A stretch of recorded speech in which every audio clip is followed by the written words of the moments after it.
السلام علیکم ورحمۃ اللہ وبرکاتہ۔ بیٹا ہمارا حدیث مبارکہ کا ٹاپک مکمل ہوا، لیکن اس کے معروضی شارٹ کویسچن رہتے ہیں، تو میں آج آپ کے سامنے کچھ سوالات رکھتا ہوں۔ بیٹا آپ کے لیے یہ بہت اہم سوالات ہیں، تو میں صرف سوال ہی کروں گا، جواب آپ نے مجھے سینڈ کرنے ہوں گے۔ تو بیٹا پہلا سوال ہے، قرآن کریم کون سی کتاب ہے؟ قرآن میں سورتیں کتنی ہیں؟ قرآن کریم کی مختصر ترین سورت کون سی ہے؟ بغیر تسمیہ کے سورت کون سی ہے؟ فاتحہ کس کو کہتے ہیں؟ قرآن مجید تقریباً کتنے سالوں میں نازل ہوا؟ قرآن مجید کس تاریخ کو یا کس منتھ میں نازل ہوا؟ ٹھیک ہے۔ مکی سورتوں کی تعداد کتنی ہے؟ مدنی سورتوں کی تعداد کتنی ہے؟ قرآن مجید کی کل آیات کتنی ہیں؟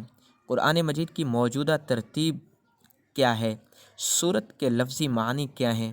قرآن کمیٹی کے سربراہ کون تھے؟ قرآن مجید میں انبیاء کے ناموں کا ذکر ہے، تو کتنے انبیاء کے ناموں کا ذکر ہے قرآن مجید میں؟ جامع القرآن کنہیں کہا جاتا ہے اور ناشر القرآن کنہیں کہا جاتا ہے؟ قرآن مجید کی آخری وحی کب نازل ہوئی؟ قرآن مجید کی حفاظت کی ذمہ داری کس نے اٹھائی ہے؟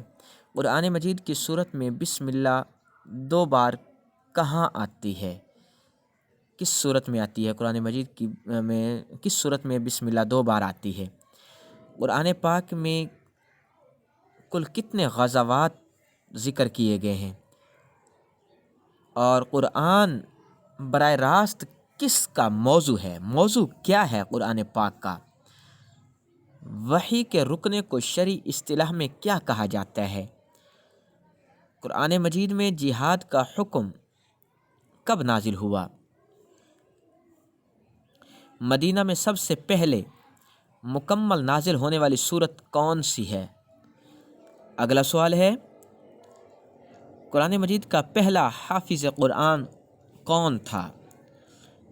ترتیب نزولی کے اعتبار سے قرآن کی آخری سورت کون سی ہے؟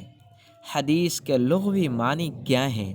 حدیث کی اقسام کتنی ہیں؟ جھوٹ کا انجام کیا ہے؟ حروف مقطعات کی کل تعداد کتنی ہے؟ حروف مقطعات کی تعریف کریں اور ان کی تعداد بتائیں۔ آیت کے لغوی معنی کیا ہیں؟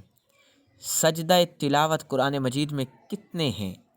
سنت کا لغوی معنی کیا ہے؟ امام اعظم ابو حنیفہ رضی اللہ تعالی علیہ نے حدیث کی کون سی کتاب لکھی؟ امام مالک رحمۃ اللہ تعالی علیہ کس کتاب کے مؤلف ہیں؟ قرآن مجید کے بعد صحیح ترین کتاب کون سی ہے؟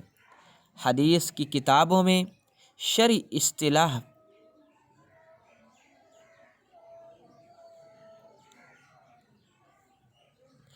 حدیث کی کتابوں کو شرعی اصطلاح میں کیا کہتے ہیں؟ امام ابو عبداللہ محمد بن اسماعیل کب پیدا ہوئے؟ صحیح مسلم کے مؤلف کب پیدا ہوئے؟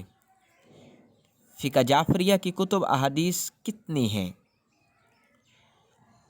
قرآن حکیم کی طویل سورت کون سی ہے؟ مکہ میں سب سے پہلے کاتب وحی کا نام کیا ہے؟ قرآن مجید میں معراج کا ذکر کون سی سورت میں آیا؟ قرآن مجید میں سب سے پہلی نازل ہونے والی سورت کون سی ہے؟ سورہ بقرہ کی کل آیات کتنی ہیں؟ خیر کثیر کا ذکر کس سورت میں ہے؟ آیات کی سردار آیت کسے کہا جاتا ہے؟ امام احمد بن حنبل کی حدیث کی کتاب کون سی ہے؟ ابو جعفر محمد بن یعقوب الکالینی کی حدیث کی کتاب کون سی ہے؟ اس کا نام بتائیں۔ اور صحیح مسلم کے مصنف کی تاریخ وفات کون سی ہے؟ امام ابو حنیفہ کو حنیفہ کیوں کہتے ہیں؟ یہ بیٹا تقریباً کل 50 کویسچن ہیں آج کے لیکچر میں آپ کے سامنے رکھے ہیں۔ یہ بیٹا آپ نے ان کے جوابات لکھ کر وہ مجھے سینڈ کرنے ہیں۔ اوکے، اللہ حافظ۔